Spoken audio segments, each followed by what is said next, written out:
First story out of Uncle Ingemar's Story Corner. Uncle Ingemar's Story Corner. Written by Ingemar Werner Wilton, compiled for his family. How amazing is this? I think my brother Adrian put this together. There's even a contents page. So the gays. Well, this was written in 1976 by my father. He was an eccentric, a bit of a gypsy, and had lots of fun. And this is for me to record stories, memories for my own family, of my dad's, and everything else. Anyway, so contents. Story number 1, Olympia.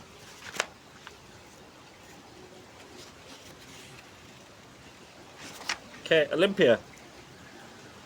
Page 1.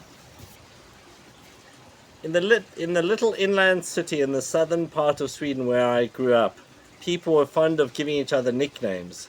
Some carried their nicknames with pride. Others, like the bank manager, who was called Bull, did not like the idea. What a Bull. My father, the baker, was very short-staffed at the time, and in pure desperation took into his service a woman known as the Parrot. So his father, who owned a bakery, my grandfather owned a bakery in, I think it was Västervik in Sweden. So he employed a woman called the Parrot. Anyway, he put her in the kitchen together with Clara Emma, and set them both to making sandwiches for the customers in the restaurant attached to the bakery. So the Parrot plus Clara Emma were making sandwiches. My life brightened considerably from the day the Parrot joined the staff. Her everyday language included a large number of words of a type that I had hitherto only seen written in the walls of public toilets.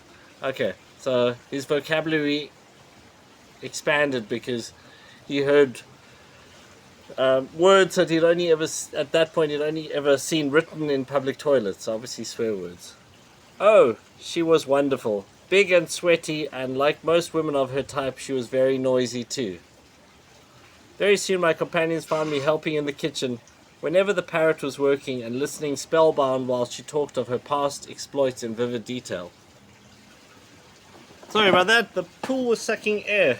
Okay, so helping the kitchen with her past exploits in vivid terms. I don't know if my dad would have used such good proper English. Anyway, vivid terms. My mother was not at all pleased at the amount of time I was spending in the kitchen, but it became much calmer and had less trouble with the girls at school after the Parrot came into my life. I must have been 11 at the time. Less trouble with girls at 11. Golly, 11. Oh, well, different times. That's my dad. One night, while I was drying dishes in the kitchen, the Parrot began describing her life's ambition to Clara Emma. This was to take on three boyfriends, one after the other, in a single night. What she called an Olympic game of love. What? I haven't read this story. Olympic game of love. Clara Emma was terribly shocked at the idea, in spite of the fact that, for most of her life, she had slept together with whole gangs of coal workers in their forest huts.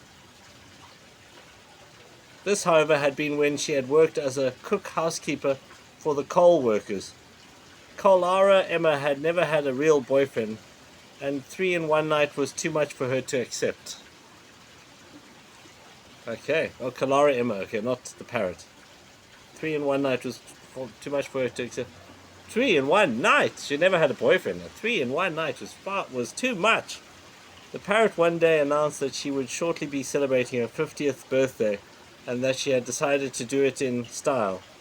She and Clara Emma were busy for weeks discussing the food, the decorations, the guests, all men, and it gradually came to be accepted that she had chosen her birthday party as the occasion when she should have her Olympic game.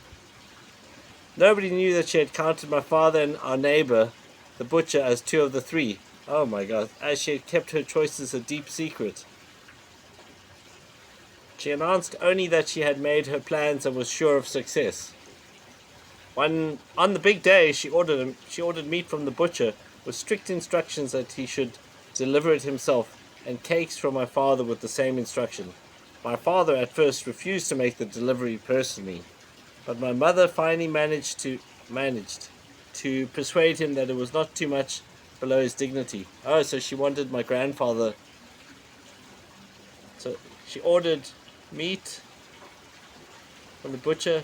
He should deliver, and cakes. Oh, so she ordered meat from the butcher that she wanted to be part of the Olympic event, and cakes from my grandfather with the same instructions that my grandfather. I think his name was Werner. I think so. I think that's why it's Ingmar Werner Wilton. Werner Wilton must deliver it himself. Ah, so she wanted my grandfather to cheat on his wife. Oh my gosh. And my grandmother persuaded my grandfather to, apparently, that it was not too much below his dignity to deliver the cakes. Okay, my mother felt that it would be generous deed. So mother is my grandmother, my dad's mother. Mother felt that it would be a generous deed, especially in view of the fact that the parrot, who had worked for us for 5 years, tended to become destructive in the kitchen if she was thwarted. So she became destructive. So she was a bit of a bully, a tyrant. On her birthday, the parrot left early by taxi in order to have time to put up the decorations.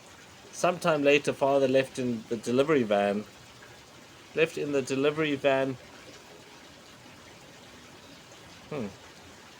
Arriving, as it later transpired, simultaneously with our neighbor the butcher. Okay, he left in the delivery van, and he arrived he just happened to arrive simultaneously. Simultaneously, what? It's terrible English. It's good English, but it's like, oh. He arrived at the same time as our neighbor the butcher. On their way up to the front door with their respective burdens, they could hear shouting from inside the house, and just as they reached the porch, the door burst open. Out rushed the taxi driver, stark naked with Olympia, as she was known from that moment on, hot on his heels. Father dropped his cakes where he was standing and managed in the ensuing confusion to get away with and safely home. The butcher returned some hours later, took to his bed for several days. That's terrible. Father never again made a delivery himself. Okay, that was that whole story. 1 page. Okay, that's manageable. That's actually manageable. We could do this. So that was Olympia.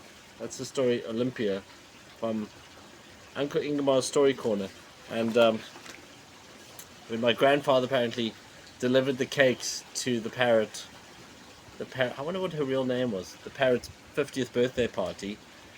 There was a naked taxi driver running out. Obviously, I don't know what that was all about.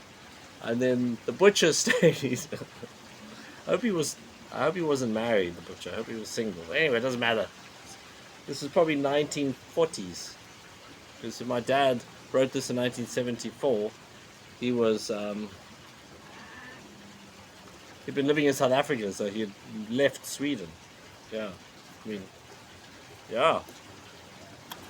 Goodness me. Well, there we go. I'm gonna have a what do you call it? A section for my dad's stories, and if nothing else, I can go back later and listen to them. Oh my gosh, the cat, or other family members can. Yeah, they're there. They'll be there, and it'll be one at a time. Anyway, cool. Cheers. Bye.